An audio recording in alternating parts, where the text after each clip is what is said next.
Donc aujourd'hui, nous allons parler de la lecture en temps réel dans les laboratoires de microbiologie. Donc, quels sont les avantages de cette lecture en temps réel? Donc, voici le programme. Donc, tout d'abord, on va vous présenter le principe en tant que tel donc de la lecture en temps réel grâce au Scan Station, qui est un incubateur intelligent. Ensuite, on va vous parler de tout ce qui est la traçabilité au laboratoire et notamment tout ce qui tourne autour du 21 CFR Part 11, donc, de la réglementation de l'FDA. Nous allons vous présenter ensuite donc, les domaines d'application, en quoi la lecture en temps réel, donc dans quel domaine elle va s'appliquer. Et dans la quatrième partie, on va vous montrer des vraies données, donc des études de cas au laboratoire, qu'on a obtenu au laboratoire de R&D dans différents laboratoires. Donc 3 études de cas, et avant de terminer, avant la conclusion, on va vous présenter brièvement Interscience, donc qui nous sommes et ce que nous faisons, donc le contexte dans lequel on intervient. Et enfin, bien évidemment, on va terminer par la conclusion d'une session de questions-réponses, donc un live. Donc on répondra à toutes vos questions pendant cette session, et après on vous invitera à notre stand qui est au D22, donc qui est vers l'avant de la salle, donc pour une visite de nos équipements. Donc nous allons commencer. Donc Mohamed, je te laisse la parole sur la première partie. Ouais, merci beaucoup Thomas. Du coup, le Scan Station, qu'est-ce que c'est? Du coup, c'est un incubateur intelligent. Donc, il est composé d'une chambre d'incubation. Sur la gauche, vous avez le carrousel, donc c'est l'endroit où on va charger toutes les boîtes de pétri. Et au centre, vous avez le bras robotique qui va venir attraper chaque boîte de pétri. Et sur la partie droite, on ne voit pas bien sur cette image-là, sur la partie droite, vous avez la caméra, donc, et le Scan Station va prendre les boîtes de pétri et les déposer sous la caméra, prendre des photos à intervalles réguliers pour faire un film en fait et analyser en temps réel les boîtes de pétri que vous avez chargées dans le Scan Station. Vous avez aussi un lecteur code barre si vous utilisez des boîtes de pétri qui sont labellisées pour une identification automatique. Donc le Scan Station et la lecture en temps réel, qu'est-ce que ça apporte? Alors déjà, un des premiers avantages, c'est que vous avez des résultats qui sont anticipés parce qu'on vient détecter les colonies dès le début de la croissance. Vous avez également un comptage qui est beaucoup plus rapide, donc là vous n'avez pas de comptage qui est fait par les techniciens, c'est un comptage qui est automatiquement fait par le software du Scan Station. Le Scan Station est piloté par un software, par un logiciel sur un PC. Donc là c'est l'algorithme qui va venir compter et détecter à chaque apparition de nouvelles colonies. Donc c'est du temps qui est complètement masqué. Vous avez également un comptage qui est beaucoup plus précis parce qu'avec le time-lapse vidéo, vous allez pouvoir revenir en arrière, revenir au tout début de l'incubation pour voir vraiment le début de la croissance et pouvoir différencier les colonies qui seraient conclues en temps point final, par exemple. Également, vous avez aussi sur le Scan Station la prise de photo qu'on appelle la photo T0, donc qui est une image qui est prise au tout début de l'incubation. Et sur cette photo-là, en fait, le Scan Station va annuler tout ce qui est déjà présent, donc tout ce qui est artefacts, particules de matrice de votre échantillon, tout ça va être annulé et le Scan Station va vraiment détecter uniquement ce qui apparaît au cours du temps de l'incubation. Et également, dernier point, on est sur un appareil qui est très ouvert, donc vous conservez vos milieux, vous conservez vos boîtes, donc il n'y a pas de réactif captif ou de boîte captive. Voilà un petit peu ce que c'est que le Scan Station. Donc là, je vais vous montrer une petite vidéo pour avoir une idée de ce qu'on peut obtenir comme vidéo et comme lecture en temps réel grâce au Scan Station. Donc là, on a un total count sur un milieu PCA. Là, on a une moisissure, Aspergillus brasiliensis sur un milieu TSA, où ce serait vraiment très compliqué de lire en point final. Ici, grâce à la vidéo, on va pouvoir revenir en arrière, compter au début de l'incubation. Ici, c'est un Escherichia coli, pareil sur milieu non sélectif, PCA, pardon, des coliformes sur BRBL, milieu sélectif ici. Donc voilà un petit peu pour vous donner une idée de ce qu'on obtient avec le Scan Station et la lecture en temps réel. Donc, ici également une boîte de surface qui a un adaptateur qui est donc compatible dans le Scan Station, une boîte petite de 55 mm. On va vraiment vous n'êtes vraiment pas limité en termes de boîte, que ce soit en termes de boîte, de type de milieu ou de germes au final sur vos échantillons. Tout est compté vraiment en temps réel. Voilà.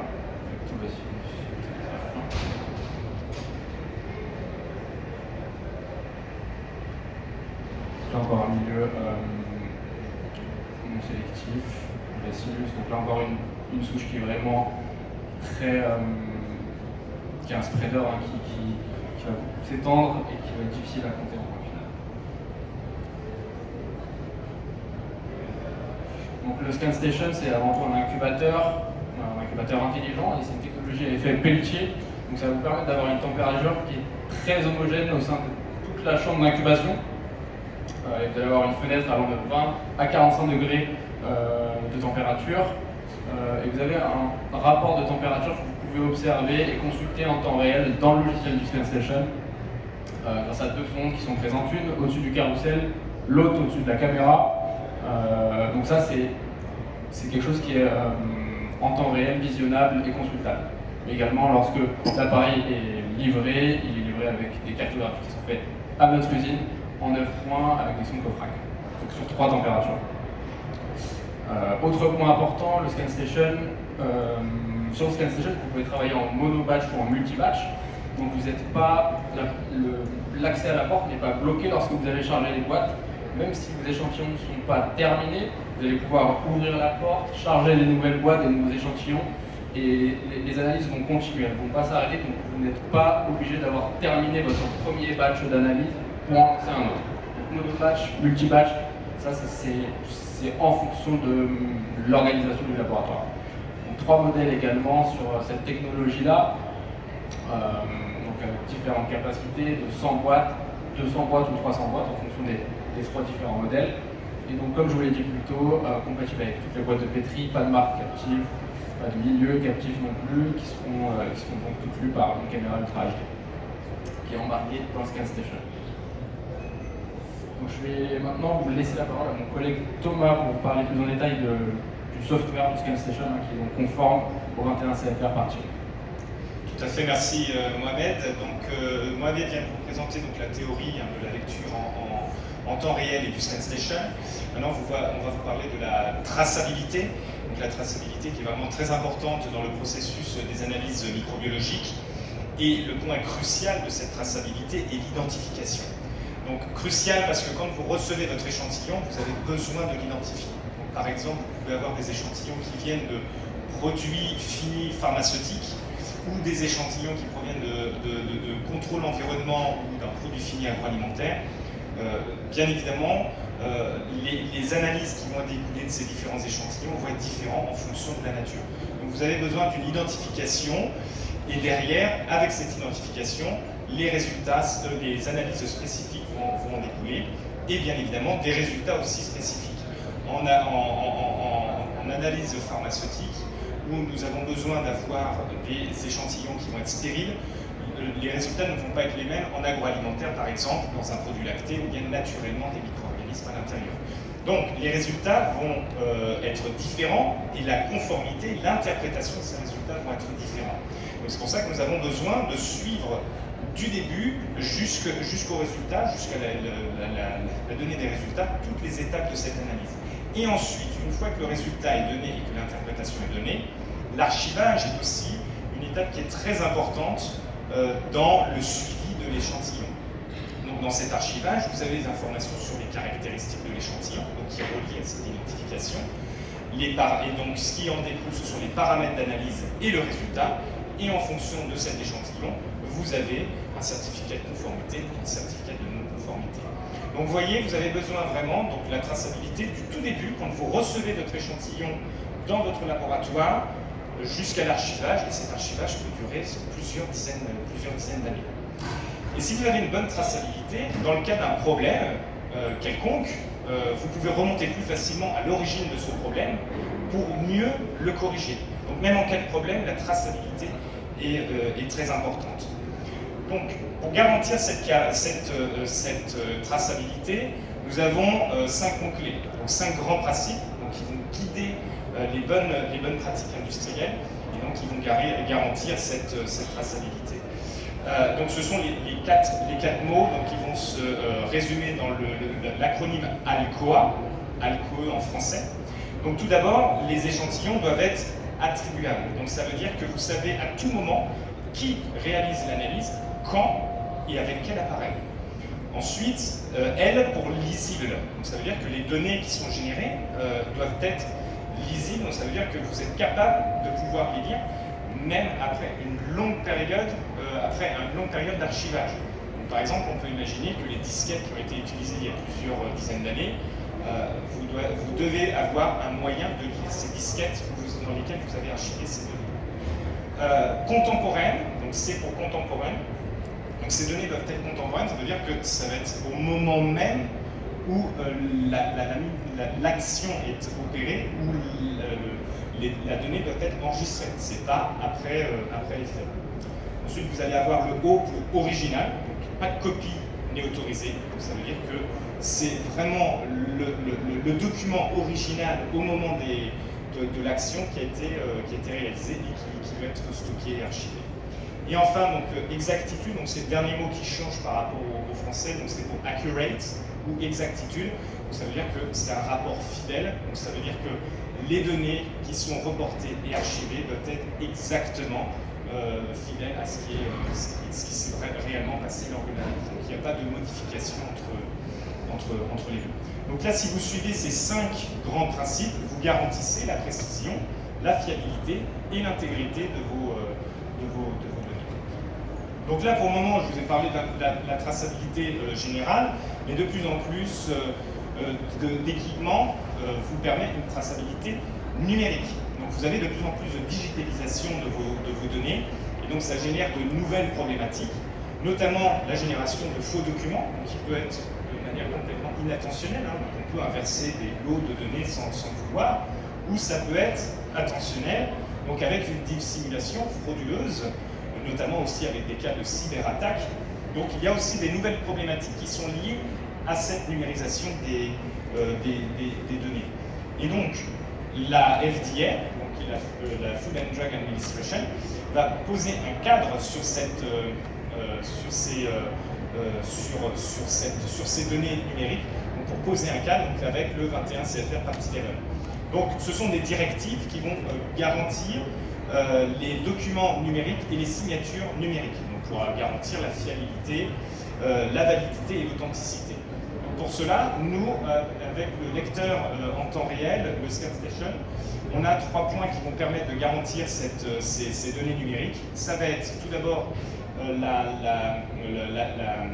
la gestion des comptes utilisateurs. Donc, comme ça va permettre de savoir qui réalise la donnée, qui réalise la manipulation. On va avoir l'audit trail, donc qui est un rapport chronologique de toutes les opérations réalisées pendant l'analyse. Et ensuite, on a aussi la double validation des résultats. Donc, pour aller plus précisément, donc voici la page d'accueil du logiciel du ScanStation. Donc vous avez tout d'abord le module qui s'appelle Account Management. Donc, en cliquant sur ce logiciel, vous avez accès aux différents utilisateurs de cet appareil. Et donc là, vous avez différents niveaux avec différents droits en fonction des utilisateurs. Le manager peut par exemple tout faire sur l'appareil, donc créer des nouveaux paramètres, lancer des nouvelles analyses, alors que l'analyste, lui par exemple, ne pourra lancer que des nouvelles analyses. Et enfin, le consultant, c'est une personne qui n'est pas habilitée, mais qui a besoin d'avoir accès à ces données, pourra juste les consulter sans avoir un impact sur ces données. Donc vous pouvez par exemple donner aussi des droits personnalisés aux utilisateurs, par exemple de donner le droit que d'avoir accès à l'incubateur. Donc en cliquant sur le Unlock button, donc vous pouvez ouvrir le ScanStation et ajouter et supprimer, rajouter et enlever des boîtes de pétri. Mais par contre, si vous n'avez pas les droits, la porte restera fermée et comme ça, même s'il y a une personne que vous ne connaissez pas qui rentre dans votre laboratoire, toutes vos données vont être sécurisées et il ne va pas y avoir de perturbation au niveau de l'analyse.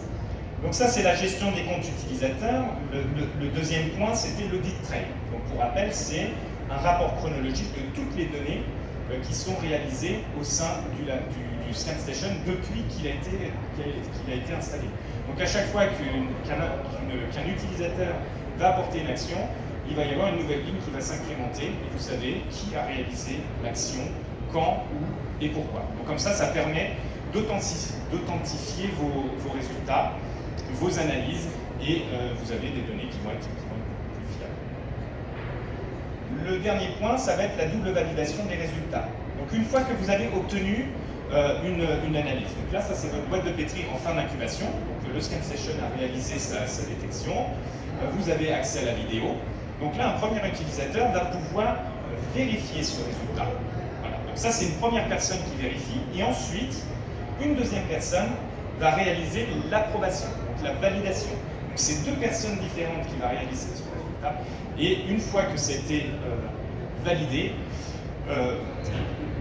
les résultats vont être archivés, il n'y a plus de modifications possibles, ce qui va permettre de sécuriser vos données, et plus de modifications sont possibles après les faits. Donc voilà en quoi nous répondons au 21 CFR Partie 11. Maintenant, Mohamed va vous présenter plutôt les domaines d'application de la lecture en temps réel. Ouais, merci beaucoup Thomas. Du coup, à qui va s'adapter, enfin plutôt à quelles applications va s'adapter le ScanStation? J'ai envie de vous dire à tous les laboratoires qui font de la microbiologie au final. Donc on va pouvoir l'utiliser en agroalimentaire, dans les laboratoires d'environnement, pharmaceutique, cosmétique, santé animale ou institut public. Là où vous allez avoir de la microbiologie et avoir envie d'améliorer votre comptage, la précision de vos analyses et d'avoir des données tracées, le ScanStation va être utilisable et applicable. On va voir un petit peu plus en détail l'application qui serait possible dans l'industrie pharmaceutique par exemple. Donc là, on va être dans le cadre d'une usine de production pharmaceutique où on va venir faire notre échantillonnage en production. Donc là, on est sur un environnement ultra propre et les ingénieurs de production vont venir faire l'échantillonnage de la production, aller dans leur laboratoire de contrôle qualité et faire commencer à préparer l'échantillon pour faire l'analyse. Donc là, c'est un contrôle qualité sur un lot qui est en cours de production. Donc les colonies, elles sont incubées et détectées en temps réel grâce au ScanStation. Donc là, vous allez avoir des résultats, comme je vous l'ai dit, plus précis, comparé à une technique en point final ici. Donc sur une méthode classique, on est sur des résultats en 7 jours. Alors que grâce au ScanStation, on est sur des résultats anticipés à 2,5 jours. On va avoir une bien meilleure gestion de notre production. Si on attend 7 jours et qu'on a une non-conformité, on a produit 7 jours de l'eau non conforme. Alors que grâce au ScanStation, avec cette anticipation de nos résultats, on a nos résultats en 2,5 jours. Et si on a une non-conformité au bout de 2,5 jours, on peut arrêter notre preuve. Ou avoir une quelconque action corrective, par exemple. Donc voilà un peu comment le ScanStation peut s'implémenter dans un laboratoire de contrôle qualité dans le domaine pharmaceutique. Donc dans le domaine pharmaceutique, comme je vous l'ai dit, contrôle qualité, mais également bioburden. On va pouvoir utiliser le ScanStation pour les analyses d'évaluation de la biocharge et pour le contrôle de l'environnement. Car sur le ScanStation, vous êtes vraiment très ouvert, donc vous allez pouvoir utiliser des boîtes, comme je vous l'ai dit, de petite taille, pour vos analyses de surface, pour les gyrose contact. Donc ça, c'est compatible avec le ScanStation. Également, les analyses de l'eau, pour les eaux utilisées dans votre laboratoire ou dans votre production. On peut analyser des membranes de filtration sur le ScanStation. Vous en avez un exemple juste à droite ici. C'est une membrane de filtration noire, sans quadrillage, mais on peut utiliser également des membranes de filtration blanches, elles sont compatibles avec le ScanStation. Donc là, un petit focus sur les méthodes d'échantillonnage en industrie pharmaceutique. Vous avez le biocollecteur d'air qui va venir aspirer de l'air, un volume connu et réglable d'air, donc un volume précis, et on va évaluer comme ça la contamination de l'air sur une enceinte ou une salle blanche ultra propre. Sur la droite, vous avez ce qu'on appelle la membrane de filtration. Donc c'est le principe de la membrane de filtration qui est un peu le même. On va venir faire passer un volume d'eau donné à travers une membrane de filtration qui va bloquer en fait les bactéries et les capturer. Et donc on va ensuite poser cette membrane sur une boîte de pétri qu'on va pouvoir incuber. Et donc tous ces échantillonnages, toutes ces méthodes d'échantillonnage qu'on peut retrouver en contrôle qualité en industrie pharmaceutique sont compatibles avec le SCAN Station. Là vous êtes vraiment très ouvert là-dessus. On va faire maintenant un focus plus sur l'applicabilité dans le domaine d'un laboratoire cosmétique. Donc là, on va commencer sur une application en recherche et développement pour le challenge test, par exemple. Donc, il y a un test où on va venir challenger une formulation sur laquelle on est en train de travailler, plus précisément sur le conservateur, et où là, on va venir contaminer artificiellement une formulation sur laquelle on travaille. Donc, on va contaminer artificiellement notre produit, le préparer et l'incuber dans le Scan Station. Donc là, la vraie plus-value du Scan Station, ça va être l'image T0 qui va nous permettre d'éliminer tous les faux positifs, les échantillons faux positifs qu'on va pouvoir avoir sur nos boîtes de pétri à cause des particules. Car les échantillons d'analyse cosmétique ont souvent beaucoup de particules. Et un peu de la même manière qu'en pharma, pour le contrôle qualité, vous allez pouvoir avoir une meilleure gestion de votre production grâce à des contrôles qualité avec des résultats anticipés grâce au Scan Station. On va avoir des résultats encore une fois plus rapides en 2,5 jours au lieu de 7 jours. Donc vous pouvez avoir des actions correctives beaucoup plus rapides. Donc méthode classique, 7 jours, résultats anticipés grâce au Scan Station, 2,5 jours.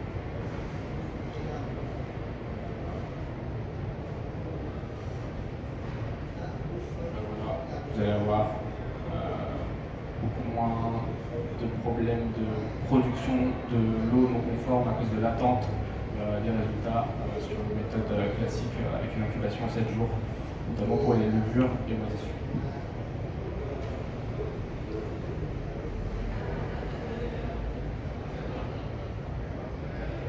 Utilisable en challenge test, mais également en contrôle qualité produits finis et matières premières. Sur la droite, vous avez une photo d'un échantillon de mascara, par exemple. Donc, comme je vous l'ai dit, en cosmétique, on a souvent des échantillons très difficiles à lire parce qu'il y a beaucoup de particules. Et là, globalement, même à l'œil nu, ce serait difficile de décompter une boîte comme ça. Là, on est à T0, donc il n'y a pas eu d'incubation. C'est seulement des particules dues à l'échantillon de mascara. Mais grâce à l'image T0 du Scan Station et l'annulation de toutes ces particules, il va compter uniquement ce qui apparaît au cours de l'incubation. 43 UFC après 120 heures grâce à cette image T0. Donc on élimine vraiment les faux positifs qui sont dus aux particules. On va faire maintenant un petit focus sur le challenge test. Comme je vous l'ai dit, c'est un test où on va tester la formulation en fait, de notre produit cosmétique. Et où l'idée c'est de venir voir si notre conservateur est assez efficace ou non. Donc l'idée c'est de prendre notre formulation cosmétique, de la contaminer artificiellement avec des souches de la pharmacopée, donc souvent c'est très chargé, à 10 puissance 12 UFC par ml. On va incuber notre échantillon 28 jours à 32,5 degrés et on va venir faire des prises d'échantillons à J2, J7, J14 et J28. Et à chaque prise d'échantillon, en fait, on va venir ensemencer une boîte de pétri et faire un dénombrement. Et l'idée, c'est de voir si on a une décroissance suffisante ou non qui est due à notre conservateur. Si on a une décroissance supérieure à 10 puissance 6 UFC par exemple, on dira que notre conservateur est OK, il est conforme, et on peut se lancer dans la production. Auquel cas, il faut retourner travailler notre formulation en R&D. Donc ce genre de protocoles-là sont très utilisés dans les Scan Station, ils sont complètement compatibles. Et enfin, pour finir, on va voir un peu plus en détail une application agroalimentaire. Donc là, on est dans une usine de production agroalimentaire où là, il y a un enjeu un peu particulier, c'est qu'on est sur des produits frais. Donc on n'a pas vraiment le temps d'attendre 7 jours que nos résultats d'analyse microbiologique sortent. Après, l'idée avec le Scan Station, c'est grâce à nos contrôles qualité, à nos résultats qu'on va pouvoir avoir de manière anticipée, grâce à la technique de lecture en temps réel, on va pouvoir avoir encore une fois une meilleure gestion, ici beaucoup plus spécifique, car car en fait, on va avoir, comme je vous l'ai dit, ce résultat anticipé. En temps normal, dans une usine agroalimentaire, les échantillons sont envoyés avant le résultat à cause de cette problématique de produits frais. Donc ça peut demander beaucoup de logistique si on a des problèmes d'échantillons non conformes, d'analyse non conforme. Ici, on peut s'affranchir de ça et vraiment venir avoir une meilleure logistique de nos productions. En agroalimentaire, comme on vient de le voir, on peut faire du contrôle qualité sur le produit fini, notamment pour les indicateurs de qualité sur le ScanStation. On peut venir faire également de la détection de pathogènes donc sur le milieu chromogénique. Le ScanStation est capable de détecter les couleurs des colonies. Vous allez pouvoir venir dénombrer l'intégralité d'une boîte de pétri, mais également venir compter des sous-populations. Donc, si vous êtes sur un milieu TBX par exemple, vous allez avoir des colonies bleues et d'autres plutôt grises ou beiges. Il va venir vous faire un dénombrement de ces deux sous-populations. Et également sur ScanStation, vous avez la disponibilité d'un mode de dénombrement de l'ensemencement spiral. Donc l'ensemencement spiral, c'est une technique qui est complètement dédiée au dénombrement. On n'est pas sur la détection de pathogènes ici. L'idée, c'est de venir estimer une concentration bactérienne. C'est une technique qui a été mise au point par Interscience. C'est une technique d'ensemencement par épuisement en fait. On va avoir 4 logs de dilution sur une seule et même boîte avec cette technique-là. L'idée,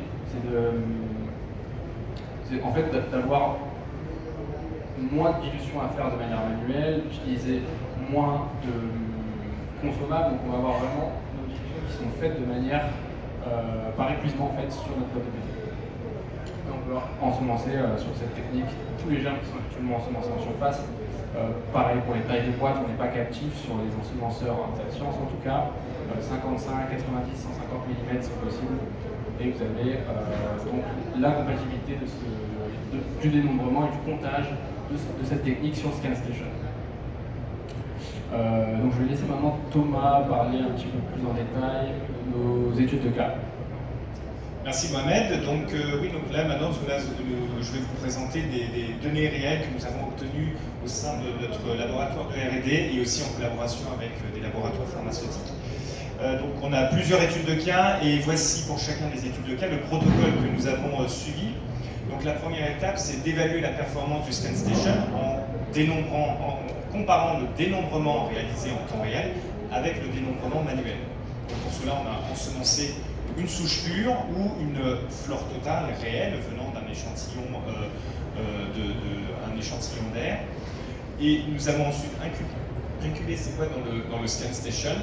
Donc il y a eu le dénombrement en temps réel.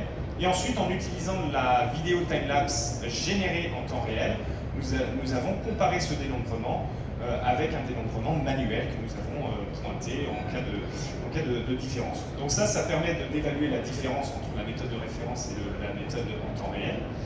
En deuxième partie, nous avons voulu évaluer en combien de temps nous pouvons avoir un résultat anticipé. Donc on a utilisé les mêmes échantillons et on a fait le dénombrement toutes les 30 minutes. On a reporté ces UFC de toutes les 30 minutes sur un graphe. On a combiné toutes les graphes des différents échantillons que nous avons obtenus. Et à partir de ces graphes, on a calculé le temps de première détection de colonie. Donc on sait à partir de quand on a cette première colonie qui apparaît. Et ensuite, le temps de 85% du résultat final, qui donne une estimation du résultat anticipé. Donc la première étude de cas, c'était avec les souches de référence de la pharmacopée. Donc on a utilisé Staphylococcus aureus, Escherichia coli, Pseudomonas aeruginosa, Candida albicans et Aspergillus. Donc là, ce sont des exemples de vidéos qui ont été générés en temps réel. Donc comme vous pouvez le voir, par exemple celui-ci. Donc vous voyez, ça c'est le point final.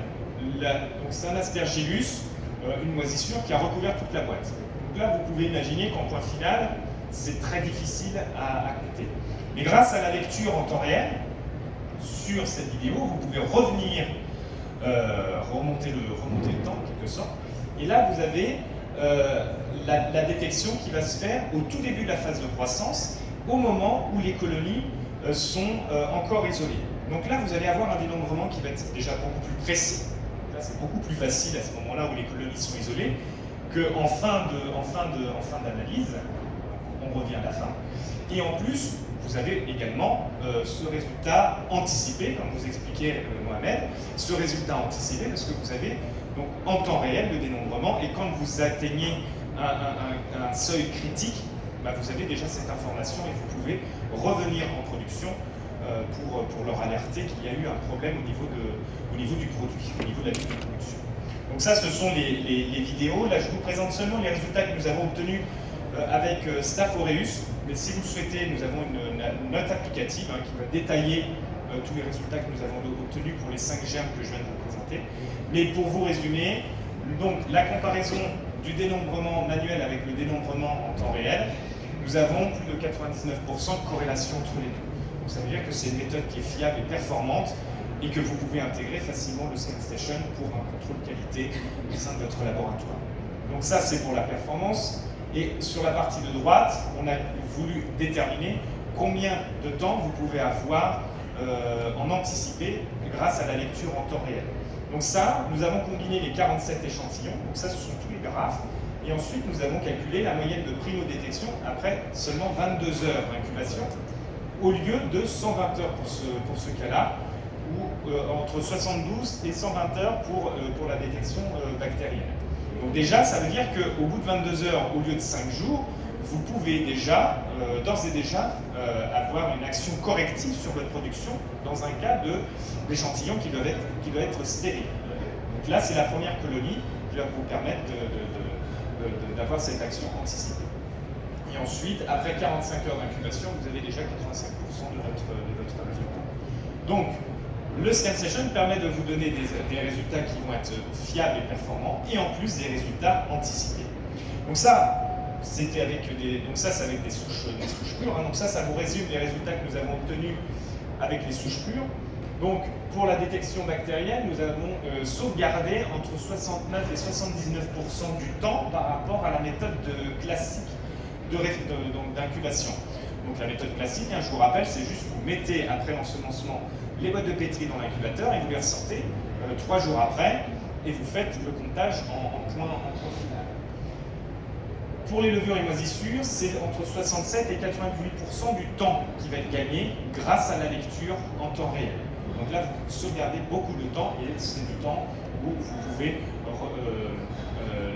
libérer les lots ou, en cas de non-conformité, apporter une action corrective dans votre production.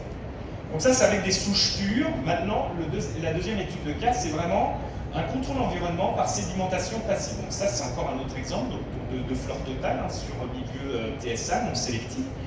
Donc là, je vais vous arrêter un petit moment sur cette vidéo, revenir un peu en arrière. Voilà, hop. Et donc, si vous regardez cette zone-là, là, vous avez 3 colonies, et vous avez cette grosse colonie qui est en train d'envahir, de pousser beaucoup plus vite que les autres. Donc là, vous voyez, vous pouvez compter 4 colonies. Par contre, si vous allez en point final, hop, on avance, voilà. Donc en point final, cette grosse colonie centrale a englobé l'ensemble des colonies qui sont tout autour. Et notamment ces 3 colonies qui étaient visibles au début de phase de croissance ne le sont plus en point final.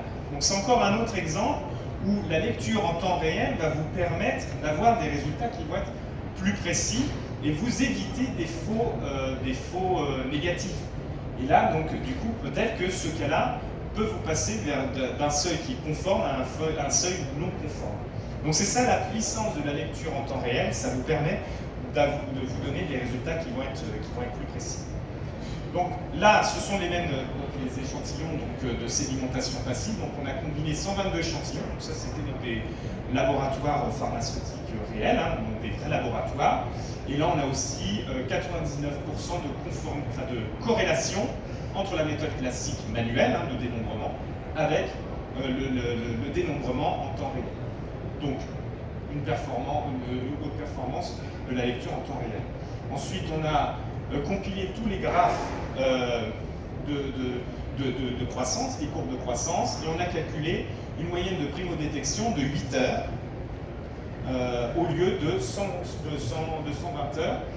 Et après 35 heures d'incubation, on a déjà 85% du résultat. Donc déjà, au bout de 8 heures, si vous avez une salle blanche qui doit être complètement stérile, vous pouvez déjà avoir une action corrective et stopper la production et éviter de produire en fait des produits qui vont être contaminés. Donc ça, c'est la force de la lecture en temps réel. Donc la troisième étude de cas, je relaisse la parole à Mohamed qui va vous parler plutôt des milieux sélectifs. Ouais. Merci Thomas. Donc là, on va parler d'une étude de cas qui a été faite sur des détections de pathogènes sur des milieux sélectifs ici, donc un peu plus spécifique du domaine agroalimentaire. Donc on a un Staphylococcus aureus sur milieu Parker, des coliformes sur VRBL, des levures moisissures sur le milieu Symphony et des Escherichia coli bêta-glucuronidase positifs sur TBX. Donc on a fait des études sur ces 4 souches. Là, je vous montre uniquement les résultats sur les échantillons de Staphylococcus aureus. Donc sur 36 échantillons, encore une fois, sur la gauche, on a un graphe de corrélation entre le dénombrement manuel versus le dénombrement ScanStation. Et on a 2 techniques qui sont très corrélées. Donc là, ça nous donne une indication, c'est que le ScanStation est précis. Il donne des résultats qui sont les mêmes que sur un comptage manuel. Et sur la droite, de la même manière que sur les 2 autres études, on a une compilation ici des 36 courbes de nos 36 échantillons de Staphylococcus aureus. Donc on a une moyenne de primo-détection allant de 8 à 12,5 heures et 85% des résultats sont obtenus à 15,6 heures plus ou moins 5 heures. Donc voilà le rapport final qui va être beaucoup plus parlant pour ce que nous apporte la lecture en temps réel. Donc, sur une méthode d'incubation classique, donc on a un incubateur classique pour des bactéries sur les milieux sélectifs, on est à 24 heures d'incubation. Ici, on va avoir entre 60 et 74 temps de réduction du temps d'incubation entre E. coli sur TBX et Staphylococcus sur Parker. Donc, on a un temps de réduction assez important. Et 52% de temps de réduction sur les levures moisissures sur le milieu Symphony en comparaison à la méthode d'incubation classique qui est de 72 heures d'incubation.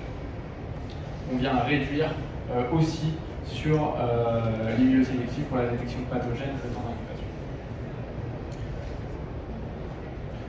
Donc, je vais vous présenter notre société. Donc nous, on est Interscience, on a 40 ans d'expérience dans le domaine de la microbiologie, on est concepteur et fabricant de tous nos automates, donc produits dans le Cantal, dans le centre de la France. Donc tout est fabriqué en France. On emploie 160 personnes qui sont réparties sur 6 sites. Donc notre usine de fabrication, comme je vous l'ai dit, est dans le centre de la France, dans le Cantal. Notre siège social est pas très loin d'ici, dans les Yvelines, en région parisienne. Et on a plusieurs filiales de distribution aux États-Unis, à Boston, en Allemagne, en Chine, au Japon et à Singapour, qui distribuent nos produits et nos automates dans plus de 130 pays à l'export.